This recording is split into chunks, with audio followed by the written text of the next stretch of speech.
Well, the fight over Chicago's budget for next year recently came to a head when the City Council's Finance Committee rejected the mayor's budget proposal over the controversial corporate head tax. So the question now, what is the path forward? We are joined this morning in studio by 6th Ward Alderman William Hall.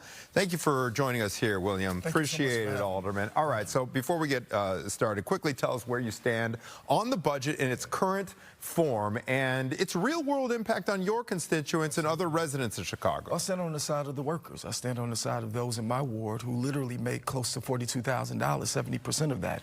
And so I stand on the side of the Chicagoans. 450,000 Chicagoans are at and beneath poverty. And so I'm not on the side, though I'm not upset.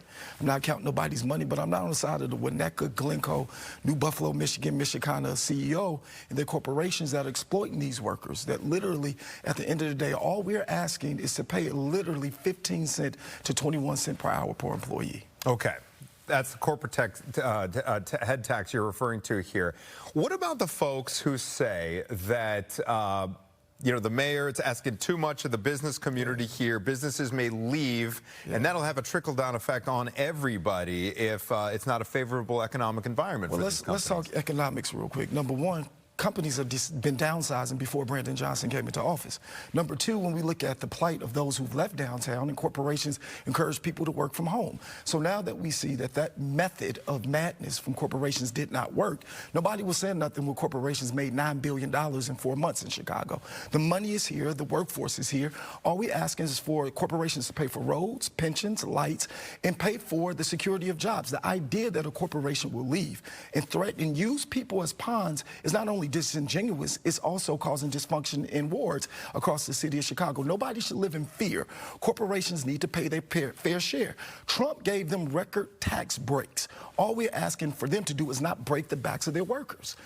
All right. There are folks against the budget in its current form who say that, hey, we got to circle the wagons and really maximize our savings before asking more from anybody. How do you respond to that, especially with regard to this Ernst & Young report that identified all this savings, something like $130 million, and there's reports that the mayor's budget in its current form only takes advantage of like $80 million of those potential savings? Well, let's start with this. Number one, name a mayor in the city of Chicago that has given access to the finances. Number two, he put together a subcommittee, which I'm on, coupled with a former mayor, Karen Freeman Wilson, along with Jim Reynolds, who is a leader in our economic community here in Chicago, to look at the books. When you do an audit, you cannot just make rash decisions in 15 minutes. I will say this, 2026 will look completely different, but we're talking about the here and now. And right now, to balance this budget, corporations need to pay their fair share.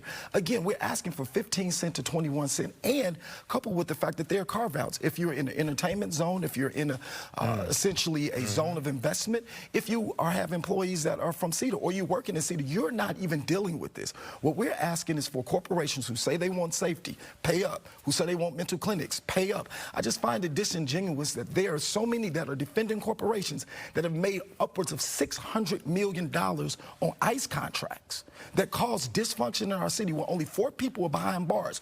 Nobody stopped corporations when they was making that blood money. And so what we're asking is for economic parity in the city where everybody pays their fair share. Listen, the KG calculator in the Pappas payment plan is not acceptable this holiday season. And so you have people right now that are deciding, do I get a turkey for Thanksgiving or do I pay my taxes? And so when you ask them to pay for more of a city that they've built is unfair, ask that same question to those in Winnetka and Glencoe. It's not an issue for them. But you ask people in Chicago, they're saying enough is enough. We're defending the Chicagoan that's taking the train every single day, the bus every single day. And the sad part about it is you have janitors that are being taxed at a rate higher than CEOs.